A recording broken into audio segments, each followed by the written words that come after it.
বিদ্যালয়ের সমস্ত শিক্ষক শিক্ষিকা মণ্ডলীকে অনেক ধন্যবাদ। আমাদের প্রাক্তন ছাত্রদের এমন একটি সোনালী দিনে এই মঞ্চে অনুমতি প্রদান করার জন্য।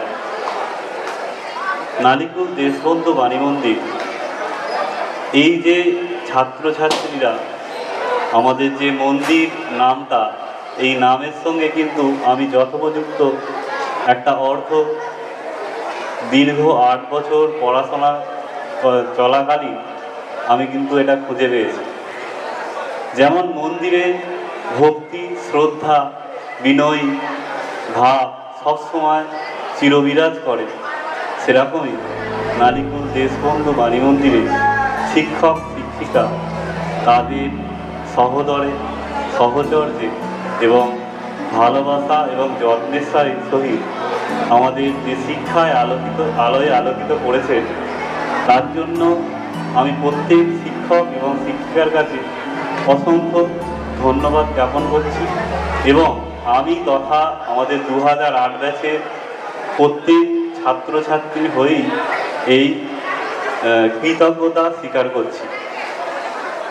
শিক্ষক যেমন একটি বড় স্তম্ভের মতো দাঁড়িয়ে থেকে তাদের ছায়া ছাত্রছাত্রীদের শিক্ষার আলোয় আলোকিত করে, সেরকমই আমরা দীর্ঘ 8 বছর ধরে এখানে পড়াশোনা করাকালীন অবস্থায় এই সব শিক্ষকদের সঙ্গে থেকে এবং তাদের সহচর্য পেয়ে তাদের থেকে যথোপযুক্ত শিক্ষিত হয়ে আজ একটা উপযুক্ত মানুষ হিসেবে গড়ে উঠতে পেরেছি।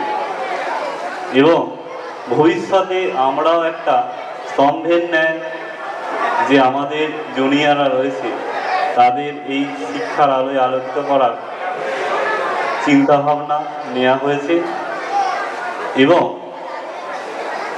আমাদের এই 2008 মাধ্যমিক ব্যাচে ছাত্রছাত্রীরা দীর্ঘ 16 বছর পর আমরা এখানে উপস্থিত হয়েছি, সমাবেত হতে পেরেছি আমাদের এই শিক্ষক শিক্ষিকাদের অনুমতিতেই। এবং আমাদের এই শিক্ষক শিক্ষিকাদের জন্য অর্থাৎ নালিকুল দেশবন্ধু বাণী মন্দিরকে এবং নালিকুল দেশবন্ধু বাণী মন্দিরে যিনি ভারপ্রাপ্ত প্রধান শিক্ষক মহাশয় রয়েছেন, তাহাকে আমাদের পক্ষ থেকে একটি উপহার আমাদের সমস্ত উপস্থিত 2000 মাধ্যমিক 2008 ব্যাচের ছাত্রছাত্রীরা উপহারটি তুলে দেবেন। তাদেরকে সবাইকে মঞ্চে আসার জন্য অনুরোধ করছি।